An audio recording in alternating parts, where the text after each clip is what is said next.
आखिर ऐसी कौन सी वजह होगी जिसके चलते यहाँ पर करना पड़ेगा अब शादी रजत के साथ। सरू को और देख कर उठ जाएंगे वेद के होश। आपको बता दें कि सीरियल सरू में बहुत बड़ा ट्रैक आने वाला है, जहां पे जो रजत है वो सरू से कहता है कि तुम्हें मेरी एक शर्त माननी पड़ेगी अगर तुमको आईपीएस बनना है। अब सरू कहने वाली कि आप बताइए क्या शर्त है।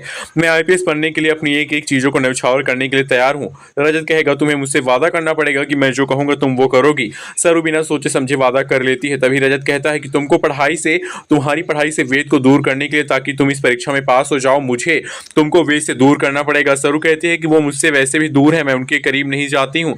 अब यहाँ पर ये सुन के सरू वो कहता है कि ठीक है, तुमने मुझसे वादा किया है, मैं तुम्हारे साथ शादी करने का नाटक करूंगा, जिसको देखकर वेद तुमसे खुद ही नफरत करने लगेगा और तुमसे दूर हो जाएगा और शायद तब तुम आईपीएस ऑफिसर जरूर बन जाओगी। अब सरू कहती है ठीक है, अगर ऐसा है तो मैंने वादा किया है तो मैं वादा को पूरा करूंगी। और भाई फाइनली अब यहाँ पर सरू जो है रजत के साथ शादी करने का नाटक करेगी और शादी करके वेद के सामने जाएगी। वेद ये सब देखकर तो हैरान हो जाएगा, वेद के पैरों तले जमीन खिसक जाएगी। वेद को लगेगा कि जो वेद और अनिका को एक साथ में देखा था सरू ने, उसके लिए वो यहाँ पर नाटक कर रही है। लेकिन सरू कहेगी वेद से कि ये सच्चाई है, मैंने रजत सर से शादी कर ली क्योंकि वो मुझे पढ़ा लिखा के आईपीएस बनाएंगे, आपके साथ रह के मुझे कोई फायदा नहीं मिला, आपकी माँ ने मुझे बेइज्जत किया। अब यहाँ पर सरू इतना बड़ा नाटक खेलने वाली, जिसके बाद अनिका तो बहुत खुश हो जाएगी और अनिका सोचेगी कि यही वो समय है जब यहाँ पर जलती हुई यहाँ पर लोहे पे हथौड़ा मार के लोहा अपना कर लिया जाए और वेद के साथ शादी कर ली जाए। अनिका यहाँ पर प्रस्ताव लेकर पहुंचेगी तारा के पास और कहेगी तारा आंटी बहुत अच्छा मौका है कि मेरी शादी आप वेद के साथ करवा दीजिए। तारा कहेगी अनिका तुम मुझे बेवकूफ समझते हो, तुम जैसी लड़की को मैं अपने घर की बहू बनाऊंगी, मेरे बेटे की जिंदगी से सरू चली गई है, मैं अपने बेटे की शादी ऐसी लड़की से कराऊंगी जिसके पास बहुत सारे पैसे हो, बहुत सारी संपत्ति हो। अनिका कहती है अब चाहे जो हो जाए मैं ये शादी वेद के साथ करके रहूंगी, क्यों ना मुझे तारा को आंटी को ही अपने रास्ते से हटाना पड़े।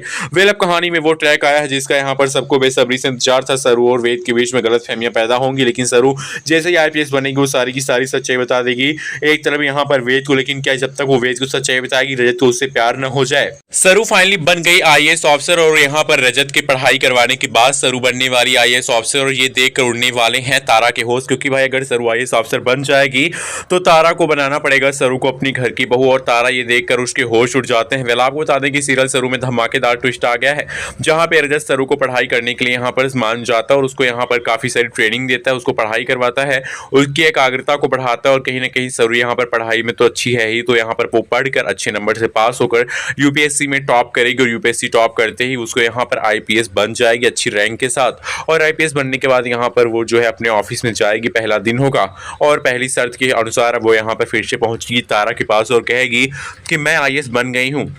और उसके साथ चंद्रकांत, सरोजा और अन्नपूर्णा देवी भी जाएंगे, जो कि कहेंगे कि हमारी पोती सरू जो है वो आईएएस बन गई है, अब तुमको उसे अपने घर की बहू बनाना पड़ेगा। तारा कहेगी कि ये सब क्या है। तभी यहाँ पर सरू अपने वेश में आएगी, यानी कि वो अपने कपड़े में जो भी यहाँ पर पुलिस वाले कपड़े उसमें आती है, उसको देखकर घर वाले हैरान हो जाते हैं। जहाँ पे वेद